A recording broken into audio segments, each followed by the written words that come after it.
आसामनि 1 घन्टायारि धरना हाबाफारि BJP go back Himanta Biswa Sarma go back Rameswar Teli go back BJP सरकार हाय हाय बीजेपी सरकार हाय हाय कासार दुलु बागानाव होस्रांनायखौ बन्द खालाम আজি দলু চাহ বাগিচা বুলি নহয় ইয়াৰ আগতে বহুত চাহ বাগিচা তেনেকৈ উচ্ছেদ কৰিলে আৰু বিকাশৰ নামত কৰিলে বিভিন্ন পুঁজিপতি গোষ্ঠীক তেওঁলোকে গতাই দিলে কিন্তু ইয়াৰ ফলত কি হৈছে এই অসমত যি অসমক আদিবাসী চাহ শ্ৰমিক ৰাইজে অসমত বিখ্যাত চাহপাতৰ বাবে বিখ্যাত কৰি তুলিলে এই অসমৰ চাহ শ্ৰমিকৰ দুখ বেদনা নুবুজি তেওঁলোকৰ কৰ্ম জীৱন নুবুজি এনেকুৱা ধৰণৰ কাণ্ড কৰিলে আমি সদৌ অসম আদিবাসী ছাত্ৰ সন্থাই গৰিহণা দিছোঁ এই কাণ্ড दिनै मुजुरिखौ 525 खालाम आदिबासी हारिनि सुबुंफोरनो थाबैनो एसटी मर्यादाखौ होनांगौ होनना होज्रिख्रावदो मजुरी সেই উপযুক্ত মজুৰি 525 টকালৈ বৰ্তমান চৰকাৰে বৃদ্ধি কৰিব লাগে दिनै उदालगुरि जिल्लानि सिङाव थानाय बादलपारा साहा बागानाव डिमाकुसि आसा आन्चलिक कमिटि आरो बादलपारा साहा श्रमिक बानजायनाय 1 घन्टायारि धरना हाबाफारिजों लोगोसे आसामनि गाहाय मन्त्री हिमंत बिश्व शर्मा भारतनि गाहाय मन्त्री नरेन्द्र मोदी आरो रामेश्वर तेली बिथांमोननि मुसुखा बानायना सावो लोगोसे हाबाफारियाव बायदि स्लोगान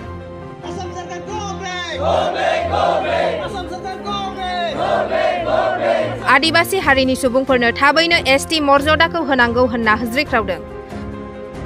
लोगोसे बे हाबाफारियावनो बाहागो लाफैयो उदालगुरि जिल्ला आसानि आफादगिरि टिंकु उरां बामुनजुलि आसा आन्चलिक कमिटिनि आफादगिरि शिबदूत तान्ति जिल्ला आसानि लेङाइ आफादगिरि बिजय बारला आरो ओनसोलनि गोबां रायजो राजाफ्राबो बे हाबाफारियावनो बाहागो लायो दानिया फै बिथांमोना खौरां बिजोंनि गेजेरजों मा फोरमायदों खोनासंनि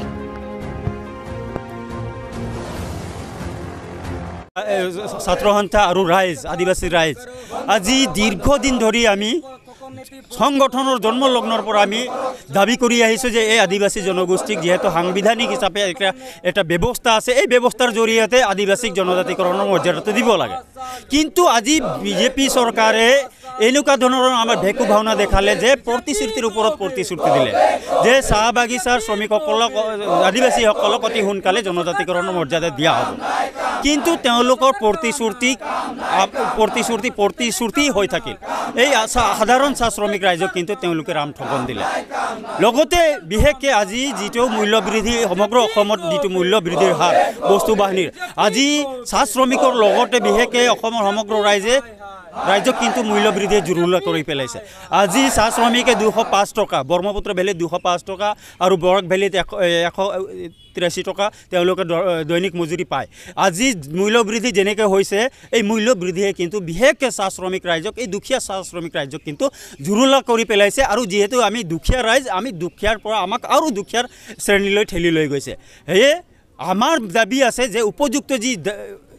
মজুৰি সেই উপযুক্ত মজুৰি 525 টকালৈ বৰ্তমান চৰকাৰে বৃদ্ধি কৰিব লাগে আৰু এই চাহ শ্ৰমিক ৰাইজক উপকৃত কৰিব লাগে তেওঁলোকৰ যদি বিজেপি চৰকাৰ সঁচাকৈ এই জনগোষ্ঠীৰ ভাল কৰাৰ সদিচ্ছা আছে এই জনগোষ্ঠীৰ শুভ তেওঁলোকে চিন্তা কৰে যদি